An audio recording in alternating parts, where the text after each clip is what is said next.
नमस्कार। मैं डॉक्टर ईतू सिंह आपका अपने चैनल अर्थात में स्वागत करती हूँ। हम पढ़ रहे हैं डॉक्टर तुलसी राम की आत्मकथा मुर्दहिया और यह उसका अंतिम भाग है। 7वें अध्याय आजमगढ़ में फाका कशी का अंतिम भाग। तो शुरू करते हैं। कालीनगंज के संदर्भ में एक अन्य घटना से मैं कई दिनों तक मानसिक तौर पर परेशान रहा। मेरी चचेरी मौसी के बेटे देवनारायण, जो रानीपुर इंटर कॉलेज के छात्र थे, मेरे तांत्रिक रिश्तेदार के पुत्र दीपचंद के साथ अंबेडकर हॉस्टल में मुझसे मिलने आए। घटना 1965 मई की है। वे दोनों रात में मेरे यहाँ रुके। खा पीकर करीब 10 बजे रात को देवनारायण पान खाने के लिए हमें चौक पर ले गए। पान खाने के बाद अचानक उन्होंने कहा कि चलकर कालीनगंज में मुजरा सुनना है। देवनारायण दिलफेंक किस्म के बड़े चुहलदार व्यक्ति थे। उन दिनों मुजरा का खूब प्रचलन था और रईसजादे कोठों पर जाकर पण सुंदरियों के साथ नाच गान में खूब रम जाते थे। मेरे हट करने के बावजूद देवनारायण दीपचंद के साथ कालीनगंज की सड़क पर चल पड़े। 10 कदम आगे जाने पर पीछे से मैं भी उनके साथ हो लिया। सड़क पर थोड़ी दूर चलने के बाद दाईं पटरी के एक मकान में घुंघरू के तबले की आवाज़, थाप पर सारंगी की कोंको वाली ध्वनि एकाएक गूंज उठी। देवनारायण के नेतृत्व में हमारा काफिला गूंजते स्वर की तरफ मुड़ गया। एक बंद खिड़की से आवाज़ आ रही थी। खिड़की पुराने ज़माने की 2 पल्लों वाली थी। बीच में कुछ फोफर ऊपर था तथा कुछ नीचे। ऊपर वाले फोफर पर निगाह गड़ाकर देवनारायण चाचा ने मोर्चा संभाल लिया। वहीं कहीं बीच में दीपचंद ने आंख गड़ा ली और मैं सबसे नीचे निहुर कर फोफर में झांकने लगा। मुझे नर्तकी के सिर घुंघरू लिपटे पैर तथा तबला ठोकते तबलची के हाथ दिखाई दे रहे थे। देवनारायण नर्तकी का ऊपरी हिस्सा देखकर बताते रहे कि वह कितनी सुंदर थी। सौंदर्य वर्णन के साथ वो बोल पड़े, "ये तो स्टूडेंट जैसन लगती हो।" ऐसा सुनते दीपचंद बोल उठे, "तुहार क्लास फेल हुई?" हम दोनों के बीच दीपचंद की हालत त्रिशंकु जैसी थी, क्योंकि खिड़की में फोफर की स्थिति कुछ ऐसी थी जिससे वे उछलती कूदती नर्तकी का कोई भी हिस्सा ठीक से नहीं देख पा रहे थे। इस तरह हम तीनों निगाहों से तार तार होती बेखबर नर्तकी गाने लगी। नजरिया नजरिया नजरिया, डरिया लागे हो लड़ावे के नजरिया, अखिया तो हार गोरी जैसन अमवा कफरिया, डरिया लागे लड़ावत के नजरिया। इस गाने की तीसरी लाइन के साथ ही नर्तकी तबले की तेज थाप पर जोर से उछल पड़ी। उसके घुंघरू मेरी निगाहों से ओझल हो गए। त्रिशंकु की तरह खिड़की पर लटके दीपचंद ने पहली बार उसके पैर देखे, किंतु अखिया तोहार गोरी जैसन अमवा का फरिया की धुन पर देवनारायण एकदम बेकाबू होकर जोर से बोल पड़े, "जियो राजा जियो।" संयोगवश उनकी आवाज़ खिड़की के फुफर से होती हुई अंदर बैठी महफिल तक जा पहुंची। एक बड़ा तगड़ा आदमी अचानक खिड़की पर आ धमका। हम उससे बिल्कुल बेखबर उस आदमी ने दाएं हाथ से देवनारायण की गर्दन और बाएं हाथ से मेरी गर्दन पकड़कर जोर से एक दूसरे के सिर से सिर टकराते हुए गालियों की भरमार कर दी। वह कहता गया, "रंडीबाजी करे के हो तो भीतरा आओ।" त्रिशंकु की स्थिति वाले दीपचंद उसके प्रहार से साफ बच गए। मैं उस व्यक्ति के हाथ पैर जोड़ता रहा। जैसे तैसे उससे छुटकारा पाकर हम तेजी से भागते हुए आजमगढ़ चौक की तरफ दाखिल हुए। किसी को पीछे आता न देखकर बड़ी राहत महसूस हुई थी। चौक पर पहुंचकर मैं देवनारायण पर बरस पड़ा। जवाब में वे सिर्फ हंसते रहे और कहने लगे कि ई कुल का मजा लेवे के चाहिए। 40-50 साल बाद सोची के देखबा तो बड़ा मजा आई। इस घटना से तत्काल मैं कई दिनों तक मानसिक परेशानी से जूझता रहा, किंतु 45 साल बाद इसे सोचकर देवनारायण को बिल्कुल सही पाया। कालीनगंज के संदर्भ में विनय पीटक में वर्णित भद्र वर्गीय कथा याद आती है। गौतम बुद्ध सारनाथ में प्रथम उपदेश देने के लिए कुछ दिन बाद उरुबेला यानी बोध गया को वापस लौट रहे थे। रास्ते में एक सघन जंगल था। वहीं बुद्ध एक पेड़ के नीचे बैठ गए। अचानक वहां से 30 व्यक्तियों का एक झुंड गुजरा। विचित्र बुद्ध को देखकर इन व्यक्तियों ने उनसे पूछ लिया कि क्या उन्होंने इधर से गुजरती किसी औरत को देखा है। बुद्ध ने उनसे पूरा विवरण पूछा। इन 30 ने बताया कि वे अपनी पत्नियों के साथ मनोरंजन के लिए इस वनखंड में आए थे, किंतु उनमें से एक बिना पत्नी का था, इसलिए उसके लिए एक वेश्या लाई गई थी। उन्होंने आगे बताया कि जब वे सभी शराब के नशे में इधर उधर घूम रहे थे, वह वेश्या सारा आभूषण आदि लेकर कहीं चंपत हो गई। अतः वे उसी स्त्री को ढूंढ रहे थे। इस पर बुद्ध ने उन 30 व्यक्तियों से कहा, तुम सभी उस स्त्री को ढूंढना चाहते हो, यह स्वयं को। बुद्ध के इस दार्शनिक प्रश्न को सुनकर इन 30 व्यक्तियों की संवेदना जाग उठी और वे बुद्ध के उपदेश सुनकर भिक्षु बन गए। बाद में चलकर वे भद्रवर्गीय भिक्षु कहलाए। संभवतः यदि हम तीनों उनके साथ हुए होते तो भद्रवर्गीय भिक्षुओं की श्रेणी में अवश्य आ गए होते। इस घटना के 1 महीना बाद दीपचंद मेरे पास फिर आए। आर्थिक परेशानियों से पढ़ाई छूट जाने की आशंका से मैं हमेशा ही घिरा रहता। आजमगढ़ के कुछ छात्रों से मैंने सुना था कि जो लोग ईसाई बन जाते हैं उन्हें चर्च वाले पढ़ाई लिखाई का पूरा खर्च देते हैं। उदाहरण स्वरूप वे शहर के प्रसिद्ध मिशन कॉलेज के प्रिंसिपल विलियम थ्यूपल्स का नाम लेते थे। उनके अनुसार थ्यूपल्स अपने आरंभिक जीवन में किसी मुसहर के अनाथ बालक थे। अपने बचपन में वे एक दिन आजमगढ़ से मऊ जाने वाली सड़क पर गिरा चोटा चाट रहे थे। इस दौरान उसी सड़क से कोई चर्च का फादर गुजर रहा था। वे इस बालक को अपने साथ ले गए और खूब पढ़ाया लिखाया। बाद में यही बालक आजमगढ़ के सबसे लोकप्रिय कॉलेज का प्रिंसिपल बन गया। थ्यूपल्स के पीछे जुड़ी इस कहानी से मैं बहुत प्रभावित हुआ और मन ही मन ठान लिया कि मैं भी ईसाई बनूंगा ताकि आगे की पढ़ाई जारी रखूं। आजमगढ़ रोडवेज के पास एकमात्र चर्च था। मैंने रात में खाना खाने के बाद दीपचंद से ईसाई बनने के इरादे को जाहिर कर दिया और तुरंत चर्च जाने के लिए जिद करने लगा। दीपचंद मुझे समझाते रहे कि मैं ईसाई बनने का इरादा छोड़ दूं, किंतु मैं शंकर की मूर्ति के पास से एक रिक्शा पकड़कर रोडवेज स्थित चर्च के लिए रवाना हो गया। दीपचंद मेरे साथ चश्मदीद के रूप में गए। जब मैं रात को करीब 9 बजे चर्च पहुंचा तो उसके विशाल लौह फाटक पर बहुत बड़ा ताला लगा हुआ था। रविवार का दिन था। मैं अत्यंत निराश होकर चर्च से लौटा था। यदि उस दिन चर्च के फादर से मुलाकात हो जाती तो मैं अपनी स्थिति का बयान कर समस्या का हल पाते ही अवश्य ईसाई बन गया होता। चर्च के उस बड़े ताले ने मेरी मंजिल बदल दी। दीपचंद उस रात बहुत खुश हुए थे क्योंकि वे अत्यंत हिंदूवादी थे। दूसरे दिन ईसाई न बनने का आश्वासन देकर वे चंडेसर वापस लौट गए जहां वे शिक्षारत थे। उधर डीएवी कॉलेज का माहौल ठीक नहीं था। मुझे बार बार पश्चाताप होता कि राम खिलावन मामा ने मुझे कहाँ लाकर फंसा दिया। आरएसएस का हिंदूवादी दर्शन मुझे बेचैन कर देता था। डीएवी के प्रिंसिपल से लेकर चपरासी तक आरएसएस से जुड़े हुए थे। बार बार अंबेडकर हॉस्टल में मेस में खाना बंद होने और ढुक्कू की पकौड़ी उधार न मिलने की स्थिति में मैं एकदम घबरा गया था। सिर्फ एक ही सहारा था, दलितों को सरकार के से तरफ से मिलने वाली स्कॉलरशिप जो 27 रुपये मासिक हुआ करती थी। 27 रुपये की यह धनराशि उस जमाने में मासिक खर्च के लिए पर्याप्त थी, किंतु यह बहुत देर से मिलती थी। करीब 9 महीने बाद मार्च 1965 में पहली बार 6 महीने की स्कॉलरशिप 162 रुपये मुझे मिली। मैं अत्यंत खुश हुआ। यह हाई स्कूल पास करने वाली से कहीं ज़्यादा बड़ी खुशी थी। मैंने सोचा कि आगे भुखमरी से सामना नहीं होगा और पढ़ाई अच्छी तरह जारी रह सकेगी। उस समय मेरी कक्षा के सबसे गहरे दोस्त थे देवराज सिंह। वे बस्ती जिला के रहने वाले थे। वे डीएवी कॉलेज में इसलिए पढ़ने आए थे क्योंकि उनके बड़े भाई आजमगढ़ में सप्लाई ऑफिसर के रूप में नियुक्त थे, अतः वे काफ़ी संपन्न थे। देवराज सिंह अक्सर मेरे अंबेडकर हॉस्टल में मुझसे मिलने आते और मैं ढुक्कू की पकौड़ी से उनका स्वागत करता था। एक परंपरा के अनुसार लेट मिलने वाली उस स्कॉलरशिप का पूरा ब्यौरा कॉलेज के नोटिस बोर्ड पर लगा दिया जाता था, जिससे सबको पता चल जाता था कि किसको कितने रुपए मिले। जिस दिन मुझे 162 रुपये मिले उसके ठीक दूसरे दिन देवराज सिंह कॉलेज जाने से थोड़ा पहले अंबेडकर हॉस्टल आए। हमेशा की तरह उस दिन भी ढुक्कू की पकौड़ियों ने उनका स्वागत किया, जिसके बाद हम दोनों मातबरगंज के बीच वाले शॉर्टकट रास्ते से डीएवी कॉलेज के लिए रवाना हो गए। कॉलेज से थोड़ा पहले 1 एकड़ वाला एक सुनसान मैदान था। उसी मैदान के बीच से डीएवी कॉलेज के लिए रास्ता गुजरता था। देवराज सिंह बड़े सामान्य ढंग से मुझसे गप लड़ाते चले जा रहे थे। जब उस मैदान के बीच में हम पहुंचे तो देवराज सिंह अनायास बोल पड़े, आप दोस्ती के लिए क्या क्या कर सकते हैं?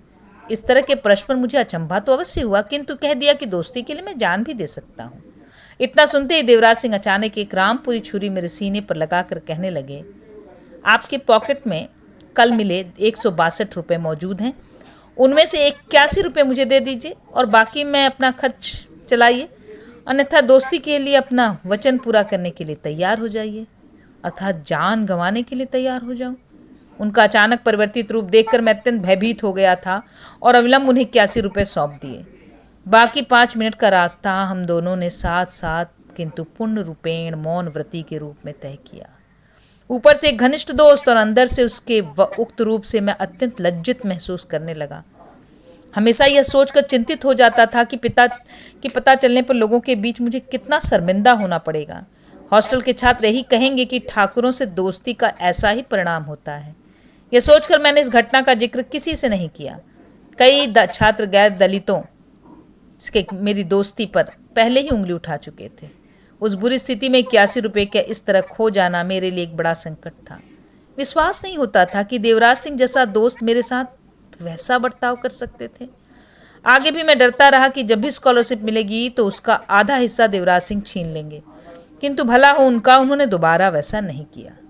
होता यह था कि 6-8 महीने बाद जितनी स्कॉलरशिप मिलती उससे कहीं ज़्यादा इधर उधर से मैं उधार ले लिया करता।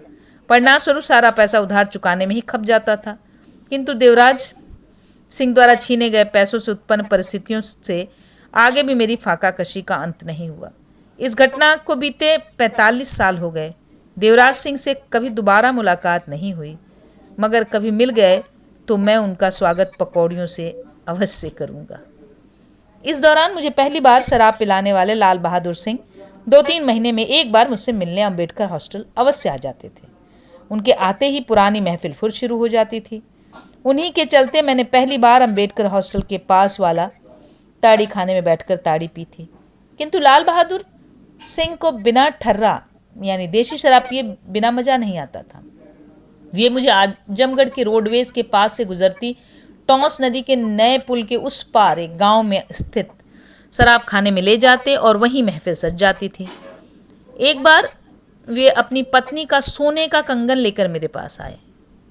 हम दोनों उसे आजमगढ़ के प्रसिद्ध सोना व्यापारी हरिश्चंद की दुकान पर 400 रुपये में बेच आए। लाल बहादुर सिंह तब तक मेरे यहाँ रुके रहे जब तक कि यह पैसा समाप्त नहीं हो गया। ऐसे ही एक बार खूब जाड़ा पड़ रहा था। दिसंबर 1964 की बात है। थोड़ी थोड़ी बारिश भी हो रही थी। उस समय लाल बहादुर मेरी ऊनी चादर ओढ़कर यह कहकर चले गए थे कि अब मैं आवत है। करीब 2 घंटे बाद वे वापस जरूर आए, किंतु चादर गायब थी और उन्होंने एक ठर्रे की बोतल मेरे सामने रख दी। यह बोतल चादर के बदले ली गई थी। मुझे बड़ा दुख हुआ था क्योंकि उस चादर के अलावा मेरे पास ओढ़ने के लिए कुछ भी नहीं था। किंतु उनके स्नेह के चलते मैं कुछ भी बोल नहीं पाया। वह जाड़ा बड़ी मुश्किल से बीता था। लाल बहादुर सिंह पुनः ठीक 26 जनवरी 1965 को मेरे पास आए और मुझे लेकर WT रेलगाड़ी से फैजाबाद चले गए। फैजाबाद जंक्शन पर उनके ससुर खजांची थे। वहाँ से हमने पास स्थित अयोध्या जाकर हनुमानगढ़ी समेत अनेक मंदिरों के दर्शन किए। उस समय हनुमानगढ़ी की एक घटना मेरे लिए यादगार बन गई। हुआ यह कि मैं प्रसाद से भरा एक दोना हाथ में लिए खड़ा था। अचानक एक बंदर दोने को मुझसे छीनकर सारी मिठाइयाँ खा गया। अयोध्या घूमने के बाद जब हम फैजाबाद लौट गए, वहाँ रेलवे में एक टिकट इंस्पेक्टर थे जो रीड साहब के नाम से जाने जाते थे। रीड साहब का सरकारी आवास स्टेशन के ठीक सामने था। खजांची साहब के दामाद होने के कारण लाल बहादुर सिंह की उनसे बहुत गहरी दोस्ती थी। ऐसी दोस्ती का एक कारण यह भी था कि रीड साहब लाल बहादुर की ही तरह पीने के बड़े शौकीन थे। यही कारण था कि लाल बहादुर अपने ससुर के यहाँ न ठहरकर रीड साहब के घर ठहरे। उस रात रीड साहब ने हम दोनों को शराब में सराबोर कर दिया था। बिना होश हवास के हम रात भर रीड साहब के घर सोए हैं। दूसरे दिन उन्होंने स्वयं हमें रेलगाड़ी से आजमगढ़ पहुंचाया था। इस घटना के कुछ ही दिन बाद मेरे गांव के 18 दलित, जिसमें रामराज, रामपलटन, सम्मन, जोखू, निठूरी आदि शामिल थे, मुझे ढूंढते अम्बेडकर हॉस्टल आ पहुंचे। उन्हें देखकर मैं अचंभित हो गया। उनमें से कई लोगों की आंखों से अश्रुधारा निकल रही थी। उनसे सुनी सबसे सचकित करने वाली बात यह थी कि गांव के ही एक ब्राह्मण विजयी पांडे ने फर्जी चीटिंग का मुकदमा दायर कर इन सभी के विरुद्ध कोर्ट का वारंट जारी कर दिया था, जिसके चलते वे मेरे पास आए थे। वे रात भर मेरे पास अम्बेडकर हॉस्टल में ठहरे और अपने साथ लाए राशन से खाना पकाकर खाए। सुबह मुकदमे की तारीख थी। वे चीटिंग केस को चिकन केस कहते थे। उस समय मैं भी चिकन केस ही कहा करता था। विजय पांडे हाई स्कूल में फेल थे, किंतु टाइपिंग सीखकर वे आजमगढ़ कचहरी में टाइप करने का काम करते थे। टाइप से उन्होंने खूब पैसा कमाया था। गांव के दलित एक बार फिर मजदूरी आदि को लेकर हड़ताल कर दिए थे, अतः उन्होंने सीख देने के लिए विजयी पांडे चीटिंग का फर्जी मुकदमा दायर कर दिए। संयोगवश जज के सामने सभी दलित रोने लगे। मैं भी सारा नज़ारा वहीं खड़ा होकर देख रहा था। दलितों की स्वाभाविक किंतु निर्दोष स्थिति पर जज को सच का आभास हो गया, अतः उसने सबको छोड़ते हुए केस को खारिज कर दिया था। ये सारे दलित घर लौटने से पहले मुझे अपने साथ गांव ले जाने की जिद पर बड़ी देर तक कायम रहे थे। बीच बीच में बीएचयू से तपसी राम की चिट्ठी आती रहती थी और वे मुझे बार बार आश्वस्त करते थे कि मेरी आगे की पढ़ाई बीएचयू में अवश्य होगी। वे सही मायनों में मेरे लिए डूबते को तिनके का सहारा जैसे थे। वे एक बार मुझे अपने लालगंज तहसील के पास वाले गांव भी बुलाए थे। मैं 2 दिन उनके गांव में रहा। मेरा उनके घर का पर अत्यंत स्वागत हुआ। पहले ही दिन बकरा काटा गया था। उन दिनों जिसे बहुत करीबी समझा जाता था उसके लिए बकरा काटा जाता था। तपसी राम के पिता कलकत्ता की एक जूट मिल में काम करते थे। घर पर अच्छी खेती बाड़ी होती थी और वे औसतन संपन्न व्यक्ति थे। उनकी उदारता से मैं पूर्ण रूपेण आश्वस्त था कि आगे बीएचयू में अवश्य पढ़ूंगा। जब मैं उनके घर से वापस आजमगढ़ चलने को तैयार हुआ तो उनकी माँ ने मुझे 20 रुपया दिया और उनके पैर छूकर मैं ज्यों ही चलने लगा वे रो पड़ी। साथ में तपसी राम की आंखों में भी आंसू आ गए थे। मैं लालगंज से बनारस से आजमगढ़ जाने वाली बस में बैठकर अंबेडकर हॉस्टल वापस आ गया। तपसी राम के गांव से लौटने के बाद बीएचयू में पढ़ाई करने की इच्छा को संभवतः साकार होता देख मैं बहुत खुश रहने लगा था, किंतु मिथकीय त्रिशंकु की तरह आसमान में अपने को लटका भी पा रहा था। इस हर्ष विषाद वाली स्थिति के दौरान समय समय पर भारतीय कम्युनिस्ट पार्टी बड़े बड़े जुलूस निकालकर बढ़ती हुई महंगाई के खिलाफ तथा अन्य समस्याओं की ओर ध्यान आकर्षित करती रही। ऐसे जुलूसों का नेतृत्व स्वतंत्रता सेनानी जय बहादुर सिंह, तेज बहादुर सिंह तथा झारखंडे राय और चंद्रजीत यादव किया करते थे। इन जुलूसों में आजमगढ़ के हजारों मजदूर शामिल होते थे। सारे लोग लाल झंडा लेकर कचहरी की तरफ मार्च करते हुए नारा लगाते, 3 पाव का राशन है, बड़ा निकम्मा शासन है। सन 1964-65 में लगाए जाने वाला यह नारा एक बड़ी महंगाई की तरफ इशारा करता था, किंतु यदि आज 3 पाव का राशन बिकने लगे तब तो इसे सही मायनों में समाजवाद ही कहा जाएगा।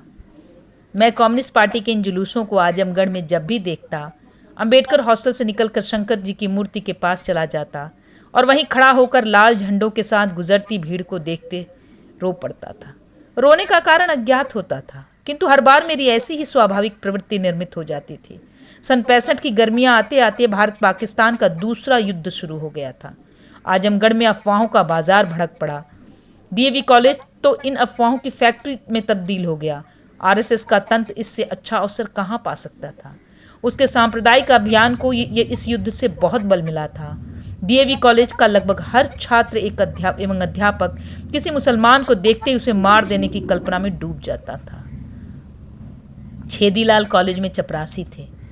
उन दिनों जहां हमारी कक्षाएं लगती थी वहां बिजली नहीं थी, इसलिए गर्मी से बचने के लिए कक्षाओं की छत से बड़े झालर वाले कपड़े पर्दानुमा पंखे लटके हुए होते थे।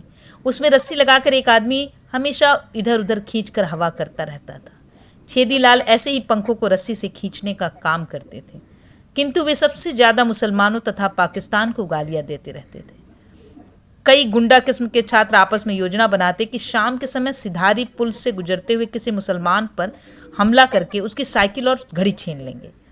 हकीकत यह थी कि आजमगढ़ के लाखों मुसलमान उन दिनों सिंगापुर, मलेशिया तथा खाड़ी के देशों में कार्यरत थे।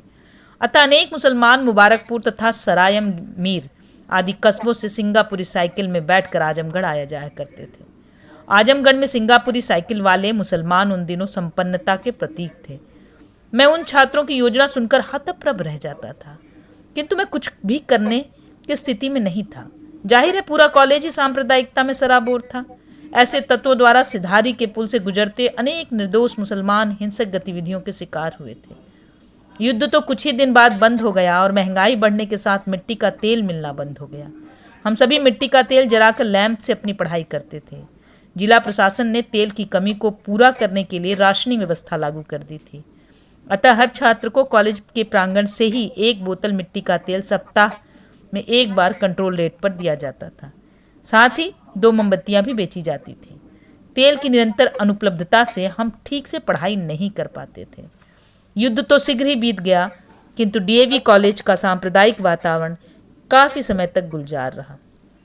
उस समय लाल बहादुर शास्त्री द्वारा दिया जाने वाला नारा जय जवान जय किसान हर एक की जबान पर हावी था।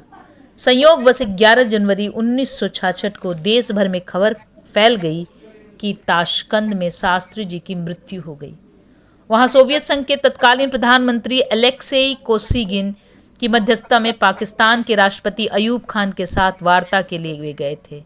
उनकी मृत्यु का समाचार सुनकर पूरा आजमगढ़ स्तब्ध रह गया था। विशेष रूप से कायस्थ समुदाय सर्वाधिक शोक में डूब गया था। डीएवी कॉलेज की एक अन्य विशेषता यह भी थी कि आरएसएस प्रभुत्व के साथ साथ वह कायस्थ बहुल कॉलेज भी था। अतः सबसे ज्यादा शोक का केंद्र यही कॉलेज बन गया था। हमारे अंबेडकर हॉस्टल के ठीक सामने एक कायस्थ परिवार रहता था। उस दिन उनके घर वाले खाना नहीं खाए और वे दूसरे दिन ही शास्त्री जी की शव यात्रा में शामिल होने के लिए दिल्ली रवाना हो गए। ऐसे ही अनेक कायस्थ लोग दिल्ली रवाना हुए थे। जाहिर है लाल बहादुर शास्त्री कायस्थ थे। यह वही समय था जब अचानक एक दिन मुझे ढूंढते हीरालाल मेरे हॉस्टल आ गए। उन्हें देखकर मैं बहुत घबरा गया। ये वही हीरालाल थे जिन्होंने हाई स्कूल की परीक्षा में शुरू से ही मुझे पीट दिया था। वे मुझे देखते ही अपने चिर परिचित अंदाज में बोल पड़े, कार्य चमरा कैसे हुए। मेरे ठीक हो कहते ही उन्होंने मेरे पॉकेट में रखी एक नई फाउंटेन पेन को छीनते हुए कहा, आजमगढ़ आने जाने का 5 रुपया खर्चा लगेगा। यह पैसा मुझसे तुरंत चाहिए। उस समय मेरे पास एक भी पैसा नहीं था। हीरालाल ने शराफत दिखाते हुए कहा कि जब यह 5 रुपया उनके गांव जाकर दे दूंगा तो वे मेरी कलम को लौटा देंगे। मुझे बड़ी राहत मिली कि उनकी मांग बहुत छोटी थी। चूंकि वे बड़े हिंसक प्रवृत्ति वाले व्यक्ति थे, करीब 1 महीने बाद मैं 5 रुपया उन्हें देने उनके गांव बीरपुर गया। उनका गांव हमारे पुराने हाई स्कूल शेरपुर से करीब 4 किलोमीटर दूर दक्षिण पूर्व में स्थित था। उन्होंने अपने घर पर मुझे बड़े एक भरूके में शरबत पिलाया। 5 रुपया पाने पर बड़ी शराफत से पेश आते हुए मुझे विदा किया। वे मेरी कलम नहीं लौटा सके क्योंकि वह कहीं गुम हो गया था। यह 5 रुपया भविष्य में उनके साथ शांति की गारंटी थी। शायद दुनिया की ये सबसे छोटी फिरौती यानी रैंसम की रकम थी। इस तरह आजमगढ़ में पहला 1 साल बड़ी मुश्किलों से बीता था, किंतु सरकारी स्कॉलरशिप ने दूसरे साल यानी 12वीं दर्जे की पढ़ाई को काफ़ी आसान बना दिया था। सादा भोजन के लिए 27 रुपये महीने की रकम पर्याप्त थी। कभी कभी मैं कालीनगंज स्थित मछली बाजार से छोटी मछलियाँ जो बहुत सस्ती होती थीं उन्हें लाकर पका लेता था। वहाँ के मछली विक्रेताओं की एक विशेषता थी कि वे कभी सभी गा गा कर मछली बेचते थे। एक मछली विक्रेता केश्वर मुझे आज भी याद है। रोहू का मुंडा मोय का पेट, दही का ऊपर गुड़ का हेठ। यानी उक्त चीज़ें बहुत उम्दा होती हैं। उनकी इस व्यापारिक संगीत से मछलियाँ खूब बिकती थीं। वैसे पकौड़ी वाले ढुक्कू चूँकि रोज मीट बनाते थे, हमारा काम उनकी दुकान से चल जाता था। वे 4 आने में एक टुकड़े मीट के साथ एक छोटे भरुके में 1 करछुल शोरबा देते थे। 2 टुकड़े मीट वाला थोड़ा बड़ा भरुका 8 आने में और 4 टुकड़े वाला 1 रुपया में उनके यहाँ मिल जाता था। अंबेडकर हॉस्टल के प्राय सभी लड़के सब्जी या दाल न मिलने के कारण मेस में रोटी बना लेते थे और अपनी संपन्नता के अनुसार मीट के 4-8 आने वाले भरुके से काम चला लेते थे। ऐसे ही हमारी जिंदगी चलती रही। राजनीतिक एवं सांस्कृतिक रूप से आजमगढ़ में हमेशा हलचल कायम रहती। मैं कम्युनिस्ट नेता तेज बहादुर सिंह से हमेशा प्रभावित रहा। उनसे मिलने अक्सर उनके घर चला जाता था। इस दौरान उनके नाती अरुण कुमार सिंह से मेरी गहरी दोस्ती हो गई थी, जो आज तक कायम है। अरुण कुमार सिंह बीएचयू से बीए एलएलबी करके आजमगढ़ में वकालत करते हैं। वे सन 2009 के आम चुनाव में मार्क्सवादी कम्युनिस्ट पार्टी यानी सीपीआईएम से लोकसभा का चुनाव लड़े थे, किंतु असफल रहे। उन्हीं दोनों गोरखपुर विश्वविद्यालय में वकालत की पढ़ाई करने वाले सुखनंदन राम प्रायः अंबेडकर हॉस्टल में आते और छात्रों को इकट्ठा कर मार्क्सवादी के बारे में बातें करने लगते। उनका भी मेरे ऊपर बड़ा राजनीतिक प्रभाव पड़ा था। बाद में विशेष रूप से उनके ही प्रभाव में मैं 25 मई 1967 को नक्सलवादी आंदोलन शुरू होने पर वैचारिक रूप से सशस्त्र क्रांति का अनेक वर्षों तक समर्थक बना रहा। सुखनंदन बड़े तर्क के साथ बातें करते। वे भी आजमगढ़ में वकालत करते हैं। जहाँ तक सांस्कृतिक पहलू का सवाल है, वहाँ कोई ऐसी स्थायी संस्था नहीं थी, किंतु समय समय पर त्योहारों के अवसर पर बड़े सांस्कृतिक कार्यक्रम होते थे। खासकर कृष्ण जन्माष्टमी के अवसर पर वहाँ की पुलिस लाइन में एक सप्ताह तक रात के समय नाटक, नाच गाना आदि होता रहता था। हम सभी उसे देखने जाया करते थे। उस समय कमला सर्कस की आजमगढ़ में बड़ी धूम थी। वह साल भर से भी ज़्यादा समय वहाँ जारी रहा। उसके आकर्षण का सबसे बड़ा कारण एक अत्यंत शक्तिशाली सर्च लाइट थी, जिसकी किरणें रात में चारों तरफ 20 मील के देहाती गांवों में जगमगा उठती थीं। उसी प्रकाश के चलते ग्रामीण लोग सर्कस देखने खींचे चले आते थे। वहाँ के सांस्कृतिक जीवन में मुझे सबसे ज़्यादा प्रभावित किया था गुलाबी बाई की नौटंकी ने। गुलाब बाई कानपुर की रहने वाली एक दलित महिला थी। उनकी मंडली घूम घूम कर विभिन्न जिलों में नौटंकी का मंचन किया करती थी। ऐसी ही गुलाब बाई अपनी नौटंकी लेकर 1964-65 के जाड़ों में आजमगढ़ आई और चौक के पास कालीनगंज के एक खाली मैदान में तंबू तानकर रात के समय प्रतिदिन 2 नौटंकियों का मंचन करती थी। गुलाब बाई खुद गायन संभालती थी। उनकी बड़ी बुलंद आवाज़ थी। नदी नारे न जाओ श्याम पहिया पड़ूं नामक गीत से उन्हें बड़ी प्रसिद्धि मिली थी। उनकी नौटंकी लैला मजनू, शीरी फहरात तथा अमर सिंह राठौर जैसे नाटकों का मंचन करती थी। उनकी नौटंकी आजमगढ़ में करीब 1.5 महीना रही थी। उसे देखने के लिए भारी भीड़ टिकट लेकर जाती थी। लैला मजनू का मंचन सबसे अद्भुत होता था। इस नाटक में गुलाब बाई की युवती बेटी मजनू की विस्मयकारी भूमिका निभाती थी। प्रेम में नाकाम मजनू जब जंगल में मारा मारा भूखा प्यासा फिरता था, तो इस भूमिका में वह सबको रुला देती थी। मैं अम्बेडकर हॉस्टल से हर 1-2 दिन बाद चुपके से गुलाब बाई की नौटंकी देखने चला जाता था। परिणाम स्वरूप खाने का पैसा नौटंकी पर खर्च हो जाता था और वास्तविक जिंदगी में मजनू की तरह भूखा रहना पड़ता था। मनोरंजन की दृष्टि से सन 1965 का 15 अगस्त आने पर एक बार फिर लाल बहादुर सिंह के साथ WT रेलगाड़ी से प्रयाग हो आया। इस बार उफनती बाढ़ ने संगम का मजा किरकिरा कर दिया था। गंगा में यमुना के संगम का दृश्य लापता रहा। ये नदियां भी सिद्ध कर दी कि संगम सुप्त अवस्था में ही होता है।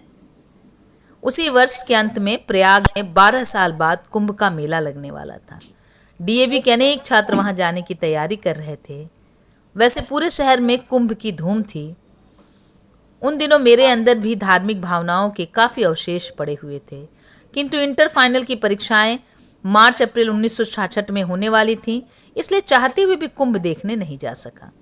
ज्यों जो परीक्षाएं नज़दीक आ रही थीं, सबसे बड़ी चिंता यह थी कि उसके बाद क्या होगा।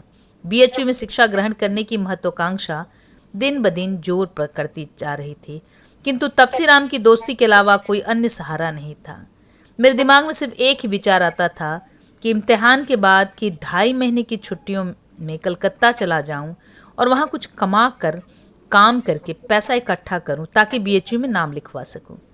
कलकत्ता में चौधरी चाचा के छोटे बेटे सोबरन एक लोहे की फैक्ट्री में काम करते थे। अतः फाइनल इम्तिहान के बाद मैं तुरंत आजमगढ़ से कलकत्ता जाने के लिए बनारस रवाना हो गया। रोडवेज पर बनारस वाली बस पकड़ने के लिए अम्बेडकर हॉस्टल से रिक्शा पकड़कर जब कचहरी से गुजरा तो पूरा नज़ारा वैसा ही था जैसा तब जब मैं प्रथम बार घर से भागकर इस नगर में प्रवेश किया था। यकायक नौजवानी पुनर्वापसी के नुक से बताने वाले कि डमरू की ध्वनि एक बार फिर गूंज उठी। यहीं पे समाप्त होता है मुर्दहिया। धन्यवाद।